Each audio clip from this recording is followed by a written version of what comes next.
All right, we're going to do a quick review of hard incompatibilism. Just as a reminder, here's the paradox of free will. 1, we have free will. 2, determinism is true. 3, if determinism is true, then we have no free will. If you want a review of the paradox itself, what each of those claims means, why it's a paradox, go back and watch the video entitled The Paradox of Free Will. Hard incompatibilism accepts the third proposition. It says, yeah, if determinism is true, then we have no free will. It goes on to then say, determinism is also true.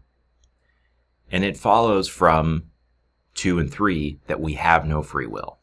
So hard incompatibilists like Paraboom, who we read, solve the paradox of free will by rejecting freedom. In other words, this is a hard intellectual choice between 3 bad options, and hard incompatibilists say the least bad of the 3 is the rejection of free will. In other words, the weaker of the 3 positions is the position that we have freedom. Determinism and incompatibilism are the stronger of the 3. Now, if we have no free will, as hard incompatibilism says, it seems to follow that no one is ever responsible for anything they do. We discussed in the Paradox of Free Will video that one reason to think that there is freedom is precisely that our practice of holding one another responsible, whether interpersonally or at the level of, say, criminal punishment, that practice rests on the assumption that we're engaged with free agents at least sometimes. People who are exercising freedom, making choices under their own power, and not, say, under threat of coercion or in some other way unfree. So conversely, if there's no free will at all, it follows, or seems to follow, that no one is ever responsible for what they do. This is, I think, the basis of the main objection to hard incompatibilism. I mean, one objection is just, hey, it seems like there's free will, and if there's not, how could we all get it so terribly wrong? I think that's sort of its own worry.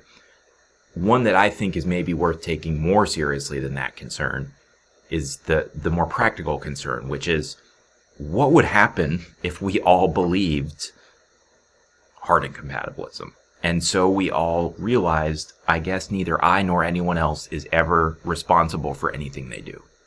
What would happen to us? Would that lead to bad consequences?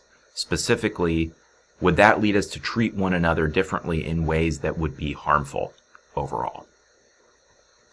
The bad consequences argument is not an argument for hard incompatibilism, but it's instead an argument against hard incompatibilism.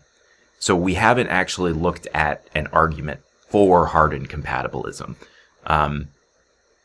What we discussed in class, though, was Dirk Paraboom's response to an argument against his position, which is hard incompatibilism. That position, that argument is what we'll call the bad consequences argument. The argument goes like this. 1, belief in hard incompatibilism has bad consequences. Specifically, the worry is acceptance of hard incompatibilism leads us to denying that there's any moral responsibility. And if we all deny that there's moral responsibility, bad things follow from that.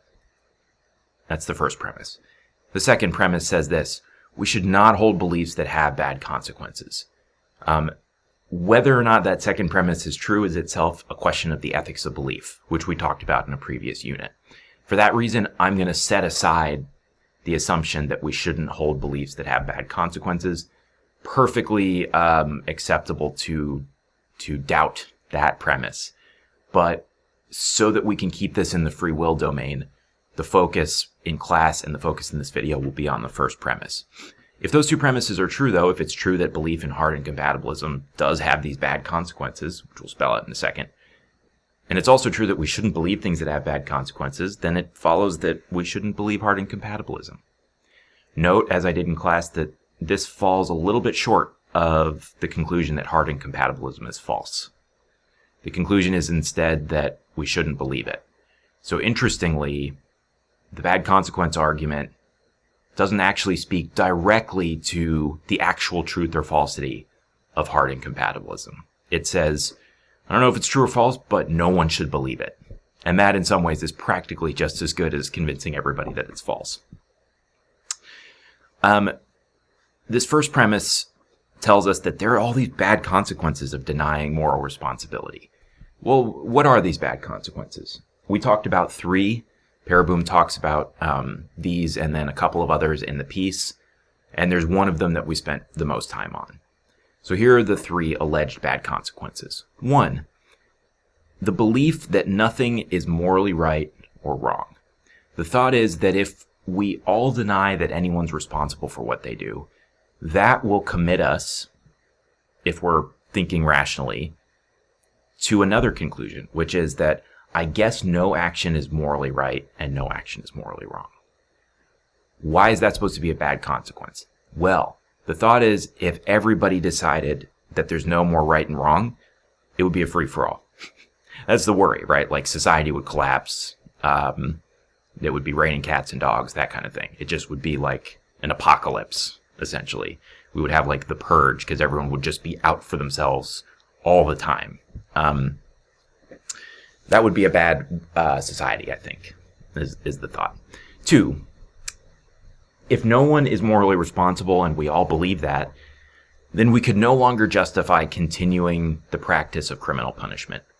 I noted in class that this isn't just the more plausible and also much weaker claim that we can't justify certain specific practices of criminal punishment, like, say, mass incarceration in the United States, or suppose you're an opponent of the death penalty, then you might have a perfectly good reason to think that that aspect, say, of our criminal justice system is unjustifiable.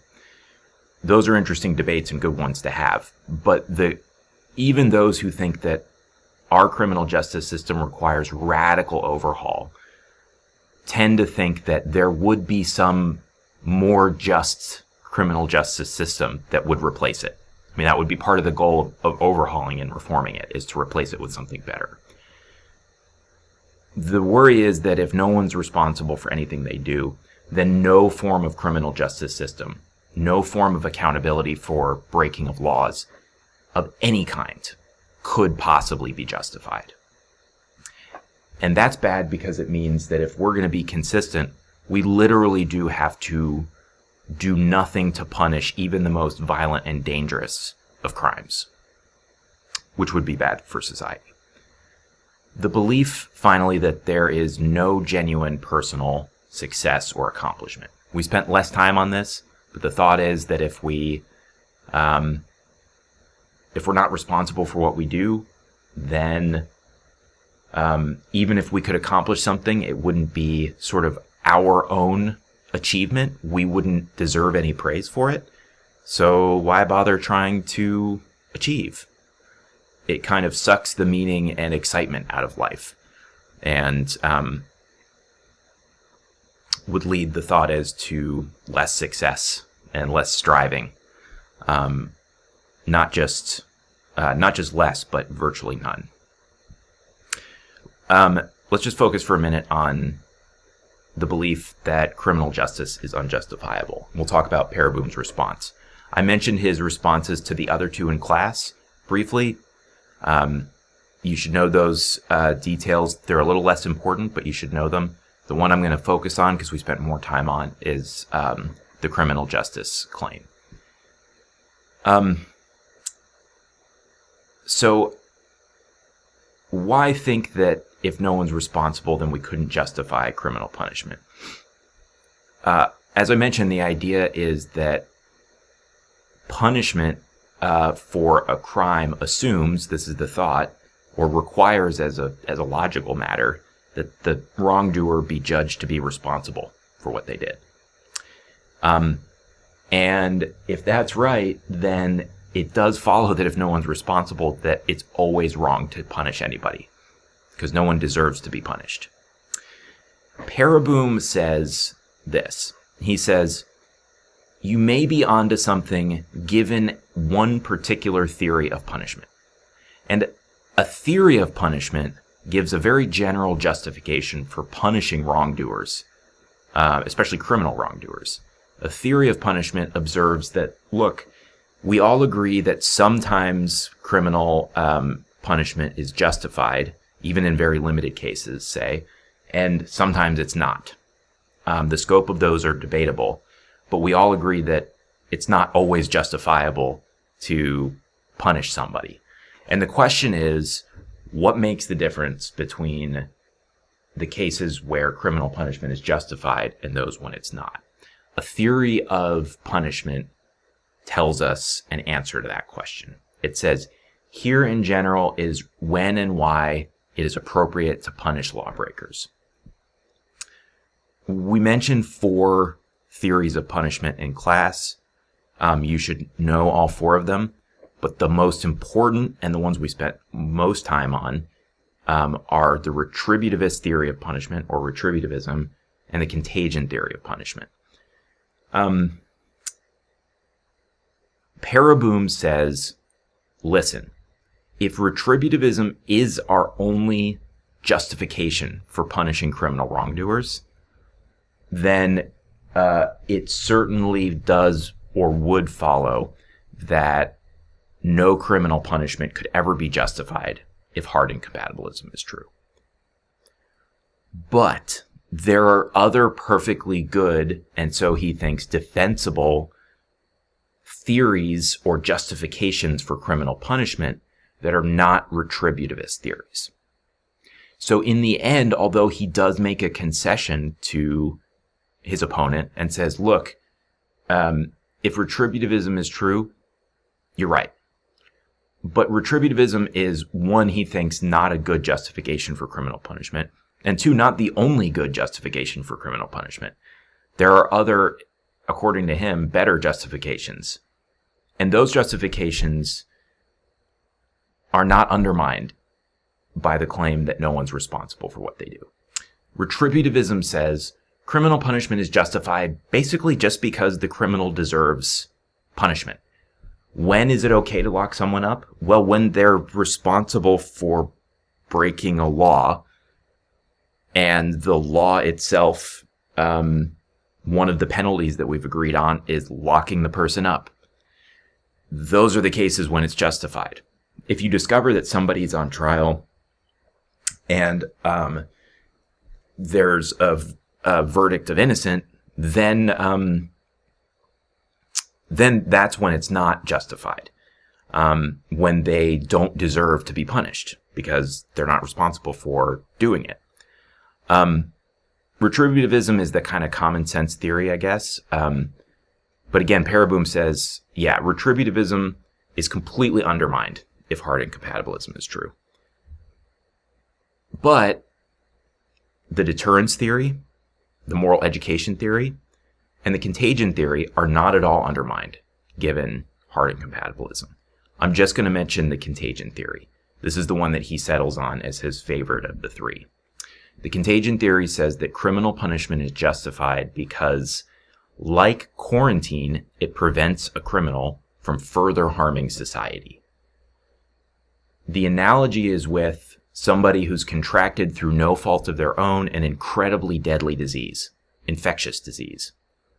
Paraboom's claim is that we could imagine a disease so deadly, I would suppose probably in our society significantly more deadly than COVID-19, such that as a society we would agree, for the purpose of protecting other people, we have to quarantine this person against their will, even though we're not saying that they're responsible for contracting the illness and they're not responsible for the harm they pose. It's tragic and not their fault.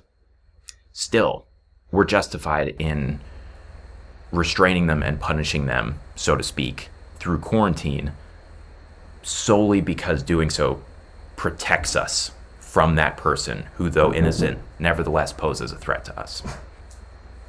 So too, according to the contagion theory, just as we can be justified in quarantining a person even though they're not responsible for the danger they pose, so too, even if it turned out that, say, serial killers are not at all responsible for the crimes they commit because of determinism, it's tragic that they pose such a threat, but still, for purposes of protecting society from the threat they pose, we're justified in punishing them.